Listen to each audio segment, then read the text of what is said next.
Girô começa a ser mudada, pois era assim que era chamado o bairro devido ao comerciante que tinha uma pequena mercearia aqui estabelecida. As estradas começam a serem abertas e, com a oportunidade de empregos e de muito trabalho pela frente, muitas pessoas vão chegando ao bairro. E aí, nessa história toda, já do Santa Cruz, já em pleno movimento para a construção do sanatório, no Rio de Janeiro, né, Georgina, Luísa, Carlota e Irene começavam a desenvolver um projeto para angariar fundos. Elas tinham um senso marqueteiro fantástico, eram muito ávidas, precisamos achar algo para poder arrecadar fundos. E surgiu a ideia do selo da tuberculose, do primeiro selo da tuberculose, para a construção do primeiro pavilhão do Sanatório Santa Cara. E aí vai ao decorrer do ano, chegamos em 1929.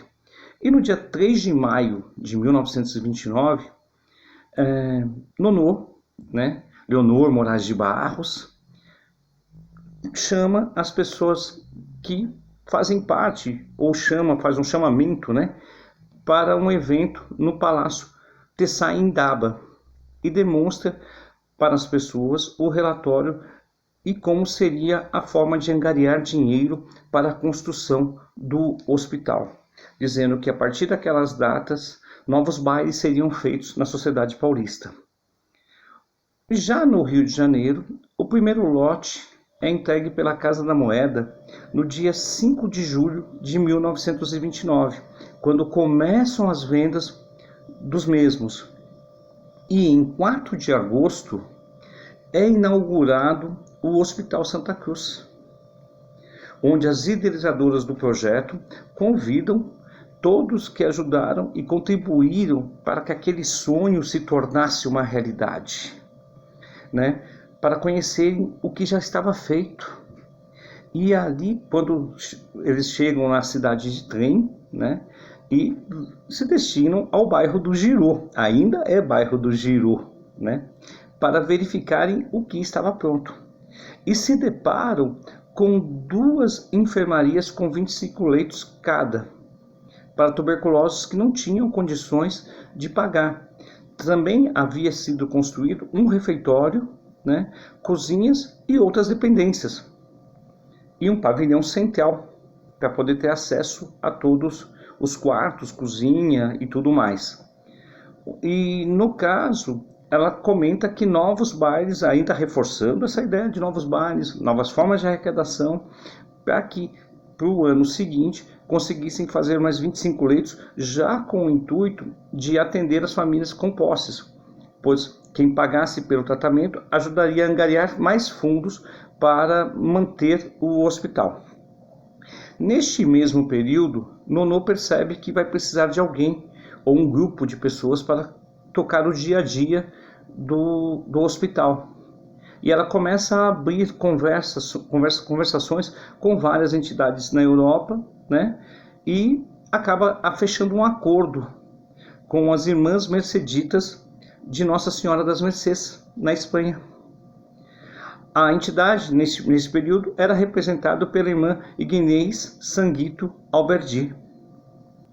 A questão da luta contra a tuberculose ia tomando um corpo e estava enfrentando muitas dificuldades, e dificuldades assombrosas. E em 16 de janeiro, um grupo de pessoas de Campos constitui uma sociedade beneficente de Campos do Jordão, que teve como seu primeiro presidente Rafael de Paula Souza. E qual era a ideia a princípio? Até então existia só o Hospital São Paulo, e houve uma discordância, uma pequena discordância, em que as pessoas achavam que o pessoal estava valorizando mais o prédio, que era um prédio bonito, e menos a assistência e menos os médicos que estavam na linha de frente para a cura da tuberculose. E com isso vem com a ideia de montar um abrigo, né? Esse abrigo vai ser um embrião do sanatório S3. Mas para isso precisavam de um pedaço de terra para poder construir. E não poderia ser diferente a alma solidária, né, de uma pessoa tão nobre quanto Macedo Soares. E perguntou onde era e quando precisavam, qual o espaço que precisariam para o terreno. E doa o terreno para a construção do novo abrigo, né?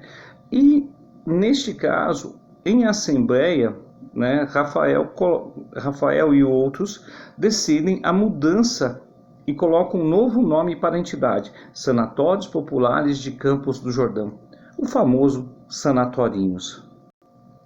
A ideia, a priori, né, no primeiro momento, era o atendimento às pessoas acometidas pela doença e que não tinham condições de pagar pelo tratamento e ficavam perambulando pelas ruas da cidade, ficavam mendigando algum atendimento, alguma assistência.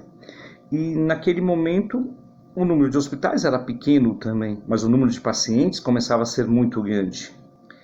Depois começa-se a semente e começa-se a construção para que os sanatórios possam se tornar a grande realidade que foram.